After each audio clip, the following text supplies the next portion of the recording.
देखिए, हम इन दिनों बिहार विधानसभा चुनाव के मद्देनज़र तमाम जगह पर जा रहे हैं और वहाँ की वास्तविक स्थिति जो है उसके बारे में आपको रूबरू करा रहे हैं। देखिए, हम इस वक्त अभी कटिहार में हैं और कटिहार से जो एमएलए हैं वो तारकेश्वर प्रसाद हैं, जो पूर्व डिप्टी सीएम, और साथ ही तमाम लोगों से मिलते रहते हैं। कभी भी आप इनके घर पे अगर सुबह आते हैं तो जनता से के बीच ये घिरे रहते हैं। लोगों का समाधान इनका जारी है, चाहे डिप्टी सीएम थे तब भी और अभी भी इनके पास लोग आते हैं। चाहे पटना में जाए, आप यहाँ आए, तमाम जगह पर जाएंगे तो आपको लोग मिलेंगे इनसे, मुलाकात करते हुए और अपनी समस्या से रूबरू कराते हुए।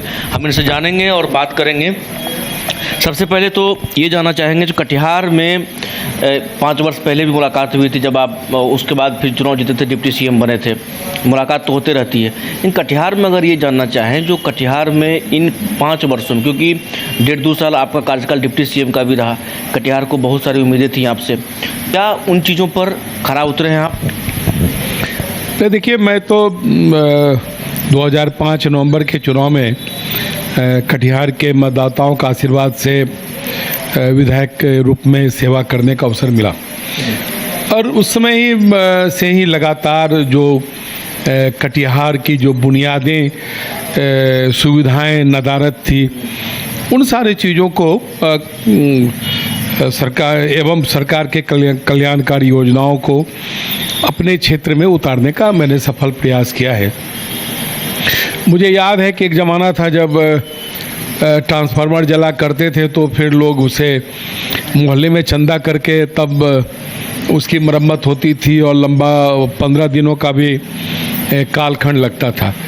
तो मैं ट्रांसफार्मर रिपेयरिंग वर्कशॉप की स्थापना करवाई। आज कोई ट्रांसफार्मर अगर जल भी जाता है तो मुझे लगता है कि सेम डे या सेकेंड डे वो मरम्मत होकर पुनः वो रिस्टोर हो जाता है।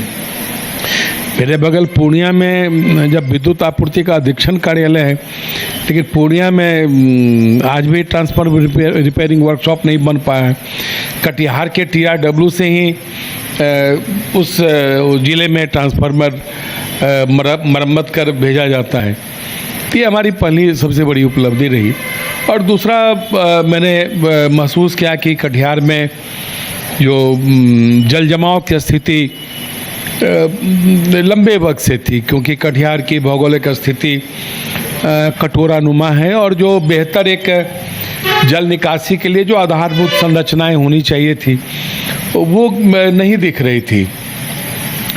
तो मैंने ट्रांसफार्मर रिपेयरिंग वर्कशॉप जो 4 आउटफॉल बनेंगे और कटिहार शहर का सारा, चाहे वो वर्षा का जल हो, चाहे वो नाले का गंदा जल हो या फिर अन्य जो अवशिष्ट हो जिसे कि हम उसको निकालते हैं, तो वो सारी चीज़ें अब इस महत्वाकांक्षी योजना के बाद लगता है कि नगर की एक बड़ी समस्या वो समाप्त हो जाएगी। और इसके साथ साथ मैंने सीवरेज ट्रीटमेंट प्लांट भी, जहाँ 4 आउटफॉल होंगे, वहीं पर STP का भी निर्माण होगा, जिससे कि जो गंदा पानी है या उसके साथ जो अपशिष्ट है उस दोनों को अलग अलग करके फिर पानी को नहर या नदी में छोड़ा जाना और जो अपशिष्ट है उसको खाद या अन्य चीज़ों में उसका उपयोग करना। ये भी एक महत्वाकांक्षी योजना है। मैं आपको बताना चाहता हूँ कि कटिहार ज़िले में मनिहारी गंगा घाट है और अभी मनिहारी और साहबगंज के बीच में एक उच्च स्तरीय पुल का निर्माण भी हो रहा है। और वहाँ अभी तक गंगा रिवर फ्रंट का निर्माण नहीं हुआ था। मुझे तो आश्चर्य लगा जब मैं नगर विकास मंत्री के रूप में काम करने का अवसर मिला, तो मुझे आश्चर्य हुआ कि गंगा ऐसे पुराना, जो इसकी पुरानी कई कहानियां हैं। कभी बंदनी फिल्म की शूटिंग हुआ करती थी मनिहारी घाट पर, तो वहाँ गंगा रिवर फ्रंट का निर्माण नहीं हुआ, तो उसका निर्माण कार्य मैंने ही प्रारंभ करवाया। आज निर्माणाधीन है, मुझे लगता है कि जल्द वो स्वरूप ले लेगा। और उसी प्रकार से जिसमें मैं नगर विकास मंत्री था तो 42 स्थानों पर विद्युत शवदाह और लकड़ी द्वारा चालित शवदाह का निर्माण की स्वीकृति दी थी, जिसमें मनिहारी में 2 विद्युत चालित, 4 लकड़ी चालित शवदाह और कटिहार नगर में 1 विद्युत चालित, 2 लकड़ी चालित दाह संस्कार गृह का निर्माण के लिए मैंने आदेश किया और मुझे लगता है कि अब निर्माण अंतिम चरण में है। जब हमारी सरकार का गठन हुआ तो आपको पता है कि मात्र भागलपुर और मुजफ्फरपुर में राज्य सरकार द्वारा संचालित इंजीनियरिंग कॉलेज थे। तब हमारी सरकार ने निर्णय लिया था कि प्रत्येक प्रमंडल पर एक इंजीनियरिंग कॉलेज की स्थापना हम करेंगे। तो पूर्णिया प्रमंडल का इंजीनियरिंग कॉलेज को मैं 9 एकड़ ज़मीन में कटिहार इंजीनियरिंग कॉलेज के नाम से उसका निर्माण कराया और आज बिहार के बेहतर इंजीनियरिंग कॉलेज में वो जाना जाता है। उसी प्रकार से राजकीय पॉलिटेक्निक के कटिहार में नहीं था, तो मैंने कटिहार शहर में ही ज़मीन उपलब्ध कराकर राजकीय पॉलिटेक्निक की स्थापना कराई। दोनों जो आज उच्च शिक्षा के क्षेत्र के ये संस्थान है, उसको माननीय मुख्यमंत्री जी ने उसका लोकार्पण भी किया है। और हसनगंज प्रखंड मेरे विधानसभा क्षेत्र अंतर्गत आता है, तो हसनगंज प्रखंड में प्रखंड मुख्य कार्यालय नहीं था, तो एक सामुदायिक भवन में वो कार्यालय किसी प्रकार चल रहा था। तो लगभग 20 करोड़ की लागत से हसनगंज प्रखंड मुख्यालय में प्रखंड सह अंचल कार्यालय सह उसके परिसर में आवासीय भवन का भी मैंने निर्माण कराया। ये भी एक बड़ी उपलब्धि है। और विशेष तौर पर जब आप देखेंगे तो शहरी क्षेत्र में जो कई योजनाएं थी शहरी विकास के लिए, तो उन योजनाओं से मैंने शहर के जितने भी प्रमुख सड़कें हैं उसका हमने उस कालखंड में निर्माण कराया। और इस प्रकार आप देखेंगे तो खेल के क्षेत्र में किसी प्रकार का कोई इंडोर स्टेडियम नहीं था। जगबंधु अधिकारी जी ने एक स्टेडियम का निर्माण अपने विधायकों से कराया था, हमारे श्रद्धेय हमारे नेता रहे, तो उसका मैंने जीर्णोद्धार कराया। और अभी खेल सह व्यायामशाला भवन का निर्माण ITI कटिहार के परिसर के सामने है, जहाँ कई प्रकार के इंडोर गेम्स का वहाँ पर आयोजन किया जाता है। उसी प्रकार से एक लंबी फहरिस्त है कटिहार प्रखंड एवं हसनगंज प्रखंड के में ऐसी कोई सड़कें नहीं हैं जहां अब वो पक्की नहीं हो। कोई ऐसा टोला नहीं है उस टोला तक पहुंचने के लिए पक्की सड़क का निर्माण मैंने नहीं कराया हो।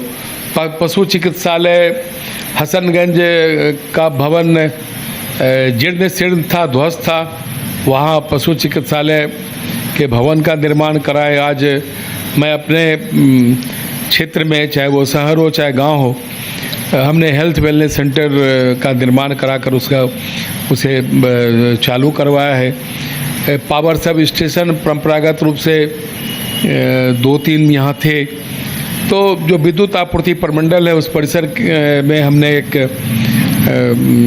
पावर सब स्टेशन का निर्माण कराया, इसमें से 6 या 8 फीडर उसे निकलते हैं। उसी प्रकार से हसनगंज प्रखंड में एक भी पावर सब स्टेशन नहीं था, तो मैं बलुआ पंचायत अंतर्गत पावर सब स्टेशन का निर्माण कराया। आज उस क्षेत्र में बेहतर ढंग से उस पावर सब स्टेशन के द्वारा विद्युत आपूर्ति की जा रही है।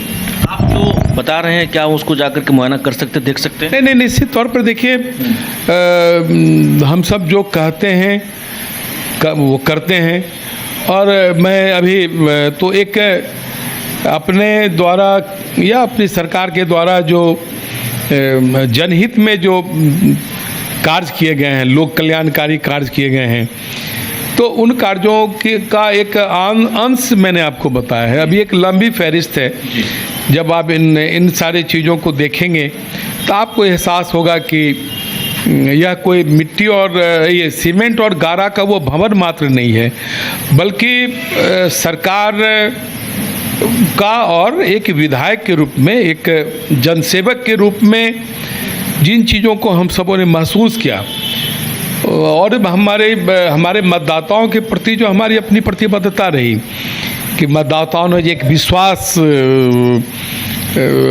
के रूप में एक विधायक के रूप में हमें सेवा करने का अवसर दिया, तो वो एक विश्वास का सेतु है, एक वो हमारी जो जनता के प्रति प्रतिबद्धता है उसका वो एक स्थूल स्वरूप है। आपने जो कहा उन चीज़ों को हम दिखाएंगे भी, जानेंगे भी, क्योंकि सही बात है, काम अगर हुआ है तो उसको दिखाने में वक्त लगेगा, हमको समय लगेगा, लेकिन सबकी जनता के बीच हम उसको दिखाएंगे। लेकिन विरोधी जो आपके हैं, जो मतलब जो पार्टी खास करके आरजेडी का उम्मीदवार यहाँ से होता है, वो लोग कहते हैं भाई डिप्टी सीएम बनने का मौका मिला लेकिन कटिहार ज्यों की त्यों है, ये तमाम चीज़ें हैं, तो उन लोगों के लिए क्या लग रहा है जो जनता का फिर से आपको अपार समर्थन मिलेगा? उनके लिए क्या है कि लायंस क्लब ऑफ कटिहार के द्वारा भी वो नेत्र रोग चिकित्सा शिविर का आयोजन होता है, तो ऐसे तमाम लोगों को उस शिविर में इलाज कराने के लिए मैं सारी सुविधाएं प्रदान करूंगा। अच्छा चलिए ठीक है, वो तो है, लेकिन आपके देखिए यहाँ आपके यहाँ जो एनडीए का जो स्वरूप है उस पर सवाल कर लेते हैं। मैं तो इतना तक कह रहा हूँ कि ऐसे जितने भी अगर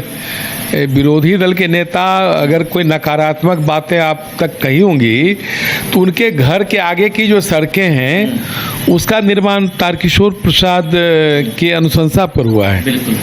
एक्चुअली तारकिशोर जी देखिए, आप एक सरल स्वभाव के हैं, लोगों से मिलते हैं और लंबा टेन्योर आपका रहा है कटिहार का।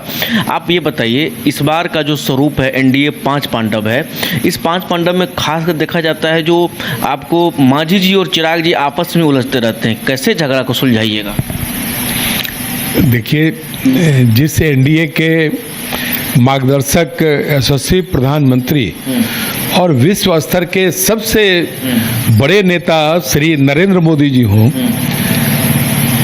जिस सूबे में हम सब राजनीतिक दृष्टि से काम करते हैं, उस सूबे का मुख्यमंत्री श्री नीतीश कुमार जी ऐसे मजबूत नेतृत्व हो, तो उस एनडीए में इस प्रकार की बातें कभी हो सकती है। गोल जहां 27 वर्षों के सफर में 17,000 से भी अधिक छात्रों ने डॉक्टर एवं इंजीनियर बनकर भरे सफलता की ऊंची उड़ान, जहां साधारण छात्र भी असाधारण सफलता प्राप्त कर बना रहे इतिहास। दूरदर्शी शिक्षाविद श्री विपिन सिंह के मार्गदर्शन में मेडिकल एवं इंजीनियरिंग के लाखों छात्रों के लिए आशा की किरण के रूप में गोल्ड रिजल्ट फैक्ट्री